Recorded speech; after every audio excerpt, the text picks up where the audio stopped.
Recording? Yeah. Okay, what we've got here is Dukes of Hazzard, big scale, 1/16 General Lee.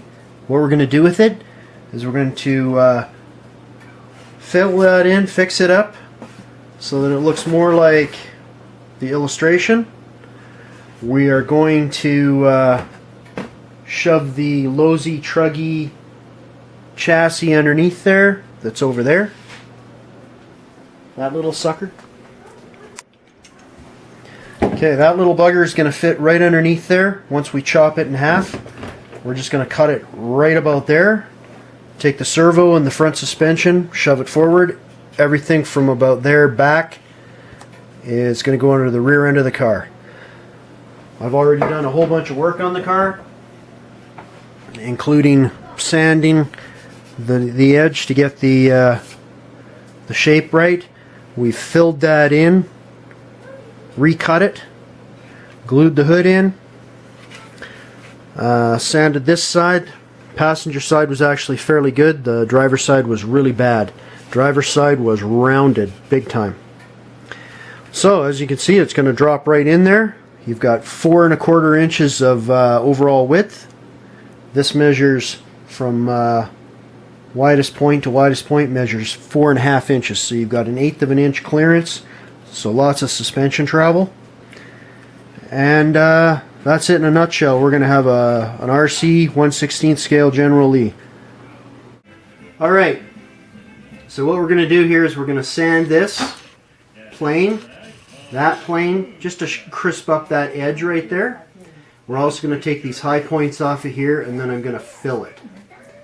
So what we do, we get ourselves a little sanding block with some 220 wet and dry paper, and we just basically start to follow that contour. Check what you're doing quite often. Don't sand up and down, always sand like so. Do one plane at a time. I don't know if you can see that, but what it's doing is taking the high points off of this end and this end with a slight line in the middle, lots of waves.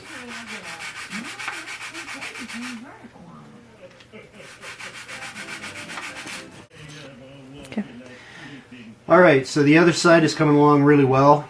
Like I said, the driver's side on this car is really rounded over, so you have hardly any edge whatsoever. So we might have to glue a little strip there and maybe a little strip here, but it gets tough because there's these cutouts for the doors. You want to maintain those, so could get a little iffy. The back though, we're going to try it and see what it works out like just with sanding. Now this one I'm not going to sand here first. I'm going to sand this panel first, then we're going to do that panel just to see how it looks.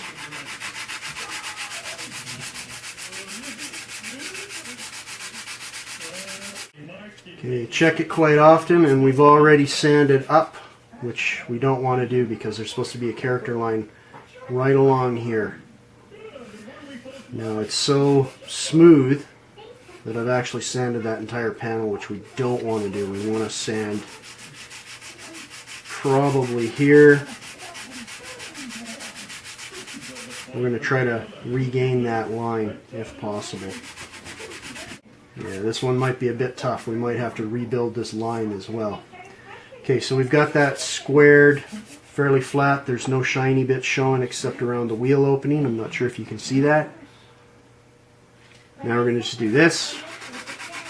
Lower panel.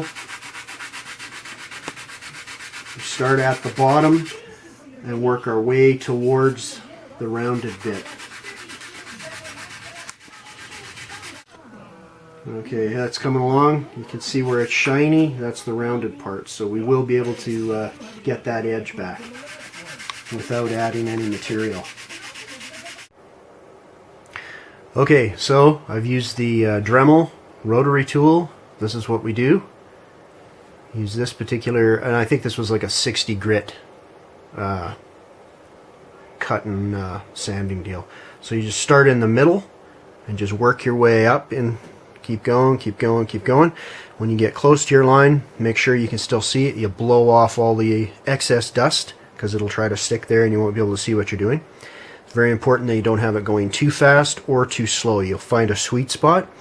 And what you do is, as it's rotating, push it in, catch the line. Just catch the line. So you can see that it's still basically there, and we finish that by hand. Now you'll see how much I've removed and how much I've added. Everything below the red line is new material. So this is new right in here. This is the new material here. This one we removed quite a bit at the back. And on here we removed even more. The only new material is a tiny little sliver at the front and what we've got at the top. So those wheel openings match the rear, and hopefully it's going to look a whole lot better once it's painted.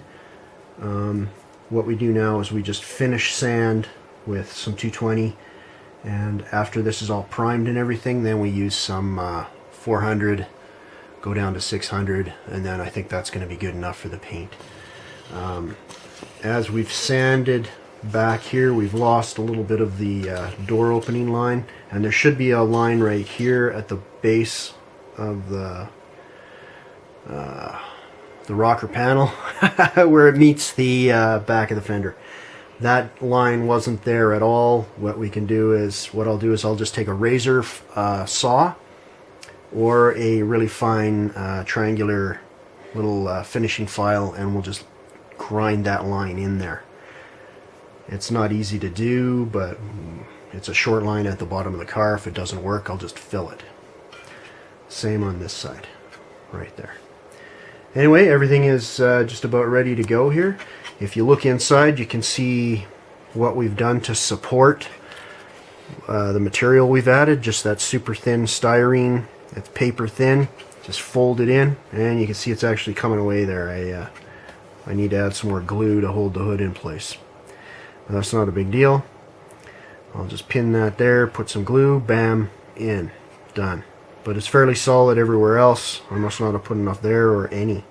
As you can see, it's got the little indentation there. That's probably not a good spot for it. I probably should have put it either here or there. The only part of the hood webbing that I saved was that little nub there, and I'll probably just grind that off with this. Just put it on and just woof, gone. Or I'll snap it off.